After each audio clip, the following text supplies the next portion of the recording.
गए नरेशन के नियमों पर हमने ढेर सारी बात की है। एक वीडियो है जिसमें हमने टोटल इंटायर वीडियो पर डिस्कशन किया है कि डायरेक्ट नरेशन से इनडायरेक्ट नरेशन अगर बनाना हो तो हम किन किन नियमों का पालन करेंगे। और आज हम डिस्कस करेंगे, कुछ प्रैक्टिस सेंटेंस लेंगे और लगभग सारे सेंटेंस डीएन है, डायरेक्ट नरेशन है। मतलब इनके दो भाग होंगे, एक रिपोर्टिंग वर्ब, एक रिपोर्टेड स्पीच। और नियमों का इम्प्लीमेंटेशन किस तरह से करें इस पर बात करेंगे। तो अभी 4 उदाहरण आपके सामने है, एक एक सेंटेंस पर हम बात करते हैं। पहला है I said you are a lawyer. यहाँ पर रिपोर्टिंग वर्ब पास्ट टेंस का है तो रिपोर्टेड स्पीच भी पास्ट टेंस हो जाएगा। और प्रोनाउन अगर वहाँ हटाएंगे, इन्वर्टेड कोमा हटाएंगे, वहाँ दैट का प्रयोग करेंगे, क्योंकि ये सेंटेंस असर्टिव है। और जब आरएस का सेंटेंस असर्टिव हो तो कॉमा, इन्वर्टेड कोमा के स्थान पर दैट का प्रयोग करते हैं। तो सेंटेंस अब हमारा आईएन, इस डीएन का आईएन हम बदलने जा रहे हैं।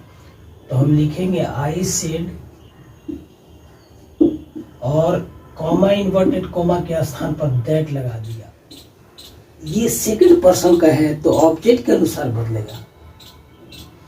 आरएस का प्रोनाउन सेकंड पर्सन का है तो नियम कहता है कि ये ऑब्जेक्ट के अनुसार बदलेगा। और यहाँ पर ऑब्जेक्ट छुपा हुआ है। आई सेड टू यू हो सकता है या आई सेड टू हिम हो सकता है। तो यहाँ हिम एक शब्द है जो छुपा हुआ है। तो चूंकि second person you nominative case में है, इसलिए हिम का नॉमिनेटिव केस ही हो जाएगा। तो यहाँ हमें यू के स्थान पर ही लिखना होगा। और इस तरह से पूरा सेंटेंस हो गया। I said that he was a lawyer. मैंने कहा कि वह एक झूठा है। दूसरा सेंटेंस लीजिए, इसमें डीएन का आर भी प्रेजेंट टेंस है, राम सेज।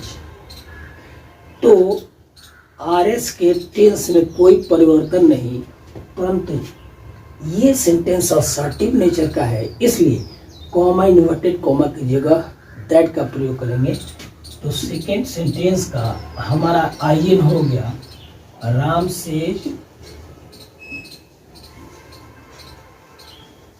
और यहाँ पर दैट लगाया। प्रोनाउन को बदलते हैं। प्रोनाउन है फर्स्ट पर्सन का, इसलिए सब्जेक्ट के अनुसार बदलेगा। और सब्जेक्ट है राम, राम के लिए प्रोनाउन होगा ही, क्योंकि आई नॉमिनेटिव केस में है तो राम का प्रोनाउन ही, और ही नॉमिनेटिव केस में है तो ही, और ही आ गया तो शैल को हटा दिया, बल्कि विल का यूज कर लिया, ही विल गो। तो फाइनल सेंटेंस हो गया Ram said that he will go. इस तरह से ये सेंटेंस हमारा डीएन से आईएन हुआ। अब हम थर्ड सेंटेंस पर विचार करते हैं। ही सेड आरवी पास्ट टेंस का है और आरएस को देखते हैं। इसमें है कि ब्रिंग मी ए बुक। अब ये सेंटेंस इंपरेटिव सेंटेंस है, bring me a book. Imperative sentence verb के फर्स्ट फॉर्म से शुरू होता है।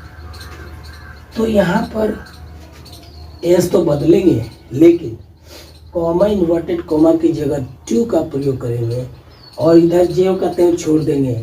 तो ये सेंटेंस ऐसे हो गया, ही सेड या ही ऑर्डर्ड लिख सकते थे, लेकिन सीधी लिखी। ही सेड टू ब्रिंग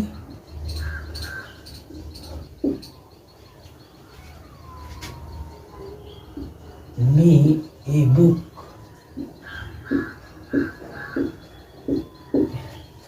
अब यहाँ पर मी को बदलना था हमें। मी फर्स्ट पर्सन का है तो ये सब्जेक्ट के अनुसार बदलेगा।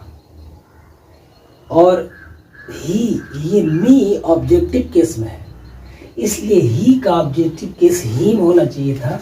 तो यहाँ मी के स्थान पर हमें लिखना था he said to bring him a book. इस तरह से ये आईएन हो गया। अब आते हैं last sentence, he said what do you want. अब ये चूंकि आर भी तो हमारा आर एस भी पास्ट टेंस में हो जाएगा, लेकिन आर एस का सेंटेंस सिंपल प्रेजेंट है तो इसको हम सिंपल पास्ट में कर देंगे। और आर एस का जो सेंटेंस है इसका नेचर है इंट्रोगेटिव सेंटेंस है और दूसरे प्रकार का इंट्रोगेटिव है, तो कॉमा इन्वर्टेड कॉमा की जगह दैट का प्रयोग नहीं करेंगे, इफ का भी प्रयोग नहीं करेंगे और इस सेंटेंस को हम असर्टिव रूप दे देंगे। तो ही और ही क्रिया के साथ आस्क्ड लिख दें, ही आस्क्ड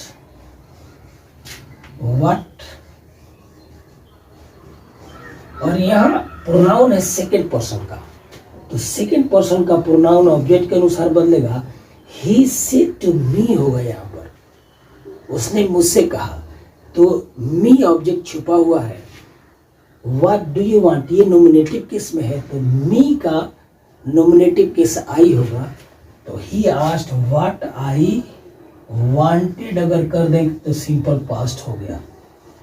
तो हमने सिंपल प्रेजेंट को सिंपल पास्ट कर दी, इंट्रोगेटिव सेंटेंस का फॉर्मेट असर्टिव कर दी और इस तरह से डी एन से आई एन हमने बदल दिया।